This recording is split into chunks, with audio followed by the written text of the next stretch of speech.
NZXT Cam. Monitor your games while playing. To learn more about it, check out the description. Hey everyone, it is the Angry Honey Badger, and it's time for Badger's Picks for the week of July 5th. We're going to see who's free this week and which 4 champions I'm going to recommend. Free this week, there will be Bard, Galio, Graves, Jinx, Karthus, Master Yi, Rek'Sai, Teemo, Thresh, and Wukong. And for my first champion recommendation for the week, I'm going to give that one over to Galio. I talked about Galio actually in OP Picks, and I've been playing him a little bit more, and guess what? He's actually decently fun to play, and he's impactful if you're looking for an impactful champion. Now, one of the things that I did talk about with Galio was the fact that he may not have as many kills as a lot of other bursty mid laners. Not that he can't get them, obviously, but what he will typically have is more team kill participation and more assists, and he actually is more effective with less gold than typical other mid laners. That's pretty good. For lots of reasons. If you fall behind for some reason, or if you're having a rougher time, that means you can do more with less typically. That means that's how the champion works. His kit is still beneficial, not to you having to be fed. So that's just a good thing in general if you're not the most confident in your play. It also means that you can find some success with a champion that you might be new to, if you don't play lots of Galio, a lot faster. So that's one positive aspect. Once you do become really good with Galio though, honestly, he does way more work than a lot of people, I think, feel like he does. And another fun part about picking Galio right now is with all the mages that have been picked over and over, and with Zed pretty much being a constant ban these days, he's a really good counter to pretty much all the other mages. So if you don't own him, even though he is pretty old, now would be a great week to pick him because he is still hella powerful. And honestly, I think he's decently fun to play because he's different. Try him out. My second recommendation for this week, that one is going to come across and go over to Graves. Now, I know Graves kind of has fallen off just a little bit. We don't see him as often as we did in the beginning of the season when he was pretty much pick or ban constantly. He obviously has been nerfed, and then he was kind of tweaked to get some more power out of his passive for if you build crit and you get more out of his buckshot.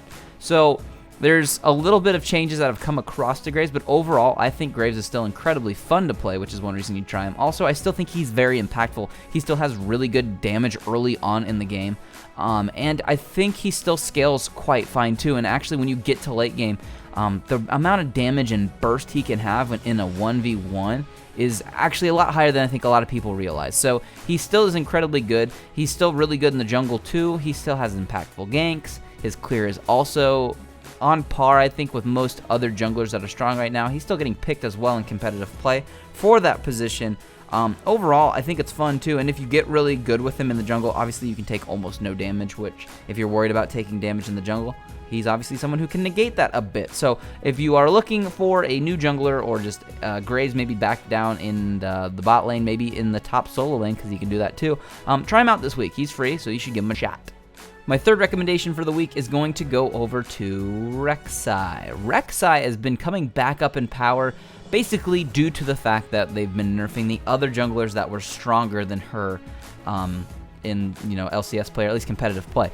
Rek'Sai is back on par, and I think you still have options for which direction you want to take the build path to, which really makes her more appealable to a lot of people, because you can build her as this straight tank, get in, be disruptive, knock people up, and just basically brawl the whole time in team fights. Or you can build her with the damage side if you get ahead early, and you can snowball a fairly strong champion, honestly, with a more damage-oriented build. Overall, I think the tank build's a lot safer, but if you do gank early and often with Rek'Sai, which is really easy to do because of tunnels, and because at level 6 you really don't get any necessary power spikes, so realistically what you have at rank 3 is your potentially, your best abilities to gank with. If you can start ganking early right away and you get snowballed, you can build a damage build, and you can continue to snowball the game really fast and help your lanes out. So there are multiple ways you can play Rek'Sai. Obviously, very good at holding down the map too, with positional abilities, to get around quick, tunneling through walls, and also ulting back up with the farm alarm to get out there to control the map. So a lot of powerful components are in Rek'Sai's kit. Rek'Sai fell off a little because of the nerfs, but now that every other jungler's also been nerfed back down, and Rek'Sai was just nerfed a little bit originally, she's basically back up in power and one of the strongest junglers at the current moment, so play her. And for my final champion recommendation for this week, I'm going to give that one over to Thresh. Thresh, honestly, I think with some of the changes to the supports over time slowly, just little small nerfs it seems, the ones coming into Alistar, Braum getting some tweaks as well, and none of the other supports really getting any buffs. It's kind of put Thresh back in contention for one of the best supports again. He just has everything in his kit. He can pull people to safety. He can start team fights and initiations with really good hooks. He can stop full teams from engaging with the box if he sets it up. He basically can just stop them from charging in. The Flay is also just helpful. He does okay damage. He doesn't really need to do any damage though because his kit just brings so much utility. And just in general, he's just a playmaking champion. And if you can make the plays on a playmaking champion, that just obviously means that you put your team in a position to win matches. Similar to how Blitzcrank used to have unbelievable value in the competitive play before Thresh. Blitzcrank, he was annoying a little bit in the lane and such, but what they would use him for is for that one catch. They wanted to get that one hook later in the game to turn the team fight in their favor. You pull one valuable target, your team blows them up, you instantly have a 4v5, and you can immediately run down on the enemy team. Thresh does the same thing, but with way better utility options, because he can still hook and grab somebody. Granted, he doesn't pull them all the way into you, but then he can, flay them into him, drop the box, and basically separate them from the team. He has the same thing, but he can actually keep people safer, and he just overall has a more, just a better kit that works for that. So, Thresh is an incredibly valuable support. If you play support at all, or if you're looking for a support to play because you don't play support and you think support is boring, I guarantee you won't think support is boring if you played Thresh more, because honestly, Thresh is more fun to play than more than half the characters in the game. He's just got a great kit, and if you're good with it, it's amazing. If you suck, it's not very fun, but that just means get better. Try it out. Those are the champions that are free this week. Those are the 4 that I'm going to recommend. I'm going to go over the other ones too real quick so you can know what I think about them. Bard, honestly, really fun. Similar to Thresh in the sense that you can make big plays, but you got to make sure you're good with him, and some people still have problems with him, but he's a good champion. Jinx, she's been rising in power. You could try her out this week if you're looking for a new ADC to try out. Karthus, honestly, I think he's really undervalued right now, and honestly, I know a lot of people get mad about his ultimate doing damage to everybody, but it's just a smart utility tool to deal tons of damage. Thanks, Freak.